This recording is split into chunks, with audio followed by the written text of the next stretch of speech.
अस्सलाम वालेकुम। सेठी से सवाल के साथ मैं हूँ सैयदा आयशा नाज, मेरे साथ मौजूद है नजम सेठी साहब। अस्सलाम वालेकुम।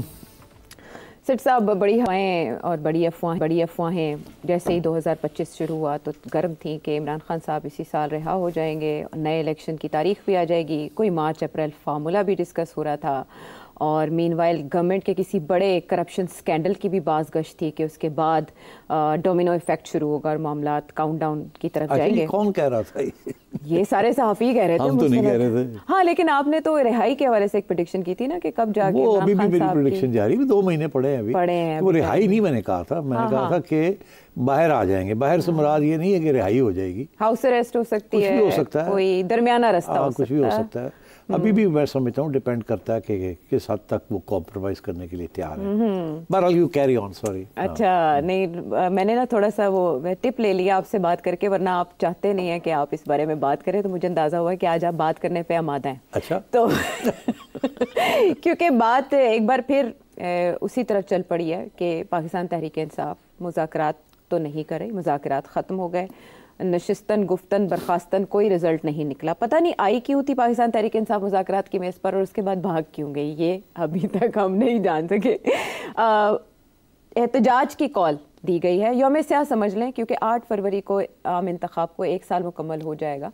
तो इमरान खान साहब ने अडयाला जेल से एक बार फिर कहा है कि इस रोज़ यौम स्याह के लिए आप सबको निकलना होगा। पाकिस्तान तहरीक इंसाफ के सारे कारकुन निकलेंगे, किसान, मजदूर, वकला और हर मकतबा फ़िक्र से मुंसलिक अफराद 8 फरवरी को निकल कर डाके के खिलाफ एहतजाज करें जो आपके हक पे डाला गया, और गुलामी से निजात के लिए जद्दोजहद ज़रूरी होती है। तरसीलात ज़र में कमी लाकर ओवरसीज़ पाकिस्तानीज़ अपना एहतजाज रिकॉर्ड करवाएं। बलूचिस्तान की भी उन्होंने बात की, और इसके अलावा बहुत से जो चीज़ें वो पहले भी कहते रहे हैं, ये उनका मैसेज है। जबकि दूसरी तरफ जुनैद अकबर साहब जो आप कह रहे थे कि वो एक अंडरस्टैंडिंग होगी, लेकिन समझ आती है कि वो अली अमीन गंडापुर से कोई नेक्स्ट लेवल पर जाके बात करना चाहते हैं। वो ये कह रहे हैं कि हमारे लॉन्ग मार्च और पहले वाले लॉन्ग मार्च में ये फ़र्क होगा कि पहले हमारी क़यादत इदारों के साथ राब्ते में थी, इस बार किसी से कोई बात नहीं होगी, और अगर वो कहते हैं मुझे अरेस्ट किया गया तो आप मेन शाहराह ब्लॉक कर दें, और शहबाज शरीफ याद रखें कि कल हमारी हुकूमत आई तो आपके बच्चे भी रोएंगे, अगर हमारी हुकूमत में शहबाज शरीफ के बच्चे ना रोए तो PTI को छोड़ दूंगा। ये तो बहुत सख्त थ्रेट्स हैं। और मीनवाइल 2 बड़े इवेंट्स होने जा रहे हैं फरवरी में, क्या नतीजा निकलेगा आपकी बार? 3-4 पॉइंट्स। पहली बात यह है कि गंडापुर साहब भी तो बड़े ज़बरदस्त गरजते थे जी, तो उनकी जो गरज थी और आज जुनैद साहब की गरज में कोई फ़र्क नहीं है। ये शुरू में ऐसे ही होता है, अपने क्रेडेंशियल्स बनाने के लिए उनकी कंस्टिट्यूंसी है। अगर आप अपने आपके लोग कह दें आप तो शुरू में ही लेट गए हैं तो फिर आगे जाके क्या होगा, तो ये सख्त लाइन लेनी पड़ती है। गंडापुर साहब भी लेते थे, मेरा ख्याल है अभी भी जब मौका मिलता तो वो एक आध फायर कर देते हैं, मगर अब वो बात नहीं रही ना, क्योंकि इनको नेगोशिएट करना पड़ता है गवर्नमेंट के साथ, और इनकी तस्वीरें भी हैं कि वहाँ बैठे हुए हैं मोहसिन नकवी साहब के साथ, तो मतलब है कि वो थोड़ी सी डाइल्यूट हो गई है ना, तो अब इसलिए वो ज़्यादा बोल भी नहीं रहे। दूसरी चीज़ ये कि ये अब नए आए हैं, इन्होंने भी तो हार्ड लाइन लेनी है ना। ये अगर हार्ड लाइन नहीं लेंगे तो ये इनकी फिर nobody is going to pay attention to him. तो वो तो खैर मुझे आई एम नॉट सरप्राइज्ड। मेरा मौक़िफ़ ये था कि behind the scenes this is a better development for PTI, because इनके ऊपर उस किस्म के इल्ज़ाम नहीं हैं जिस किस्म के इल्ज़ाम गंडापुर साहब के थे कि वो कॉम्प्रोमाइज्ड है, पहले दिन से ये चीज़ चलती थी PTI के अंदर भी कि गंडापुर साहब कॉम्प्रोमाइज्ड हैं। ठीक है। अच्छा, अब बैरिस्टर साहब के ऊपर नहीं है ये, इनके ऊपर नहीं है जी। तो ये अच्छा एक कदम उठाया इमरान खान ने कि एक ऐसे शख्स को अपॉइंट किया है head of the party in the KP, and also public accounts committee में भी इनको एक्सेप्ट कर लिया। तो मैंने ये कहा था he will play a positive role, मगर वो positive role has to be behind the scenes. Public में it has to be hard line. Anybody who takes a soft line in public उड़ जाएगा वो, सबको हार्ड लाइन लेनी पड़ती है।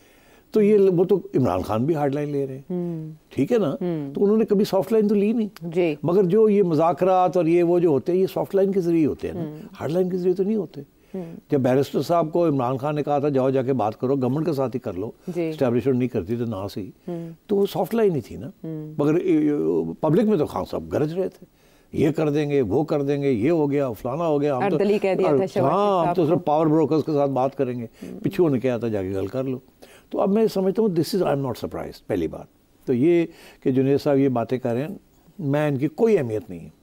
फिर ये कि जब हम आएंगे, अरे भाई अभी तो जब आप आएंगे पता नहीं कब आप आएंगे, اور پتہ نہیں کیا صورت حال ہوگی اس وقت، کون آئے گا اور کون نہیں آئے گا، یہ اللہ بہتر جانتا ہے۔ آج کل جس قسم کے حالات ہیں، پی ٹی آئی کی پوزیشن کو اتنی اچھی نہیں ہے نا، بیکاز آپ دیکھ ہی رہے ہیں عائشہ کہ کس طریقے کے ساتھ انہوں نے اسٹیبلشمنٹ نے اور گورنمنٹ نے مل کے سنبھال لیا ہے معاملہ، اکانومی بھی سنبھال لی ہے، امریکہ کو بھی سنبھال لیا ہے، اور میرا خیال ہے امریکہ کو سنبھال لی، ہاں میں اچھا کچھ کر ہی لیا ہے۔ ہاں اسی لیے تو آپ دیکھ رہے ہیں نا کہ یہ جینٹری شنٹری گھوم رہے ہیں یہاں، اور اسی لیے ٹرمپ صاحب کی طرف سے ابھی تک ایک ٹویٹ نہیں آئی، بیچارے یار ایک ٹویٹ ہی کر دیتے، اور گرینل نے کی تھی نا، پھر ڈیلیٹ کرنی پڑ گئی، تو اب ٹرمپ صاحب کو کیا تھا یار، چھوٹی سی ایک ٹویٹ کر دیتے، پی ٹی آئی دوست ہمارے خوش ہو جاتے، وہ بھی نہیں ہوئے، تو وہ بھی نہیں ہوئی۔ اور میں آپ کو بتا دوں اس میں ایم بی ایس کا بہت بڑا رول ہے، انہوں نے سیٹ کر لیا ہے، اب اتنا ہی کہوں گا، اس سے زیادہ نہیں۔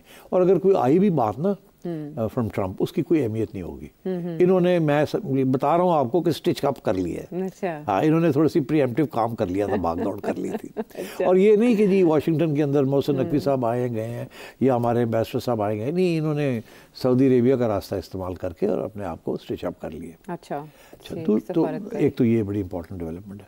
تو میں یہ سمجھتا ہوں کہ اس وقت پی ٹی آئی کی پوزیشن کمزور ہے، which is what I've said earlier۔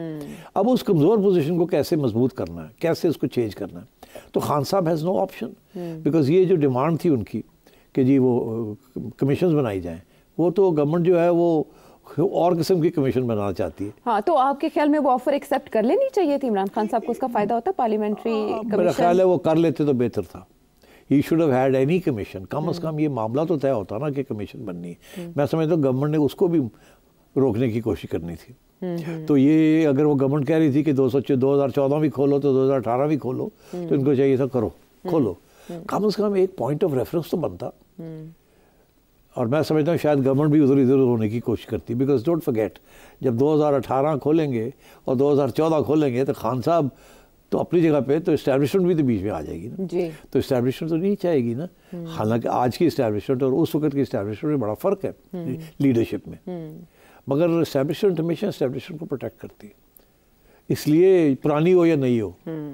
تو اگر یہ کہتے ہیں خان صاحب کہ آپ 2018 بھی کھول لیں اور 14 بھی کھول لیں، جو کہ کہہ رہے ہیں P T I P M L N والے یا گورنمنٹ والے کہ ہم تو وہ بھی کھولنا چاہیں گے، ان کو چاہیے تھا کھول لو، پھر کیا ہوتا، پھر ایک تیر سے دو شکار ہو جاتے پی ٹی آئی کے، کہ اسٹیبلشمنٹ بھی آ جاتی ہے نرگے میں اور پھر اس طرف نہ جا سکتے، کیونکہ یہ جو پی ٹی آئی کی جو بیانیہ ہے نا کہ ہم تو اینٹی اسٹیبلشمنٹ ہیں، کہاں جائیں گے پھر، بیکاز یہ اسٹیبلشمنٹ تو ہونے نہیں دے گی نا یہ چیز، تو پھر نمبر لگ جائیں گے نا ان کے، تو ان کو چاہیے تھا بات مان لیتی، ابھی بھی بات مان لیں اور government will face a problem, تو ان کا اپر ہیڈ ہو جائے گا، مگر اتنی مطلب عقل کہاں ان کی، یہ بس ضد اور مطلب غصہ کہ ہم نہیں کریں گے، یہ نہیں کریں گے، ان کو مان لینی چاہیے تھی، ابھی بھی جائیں اور کہیں جی آ جاؤ،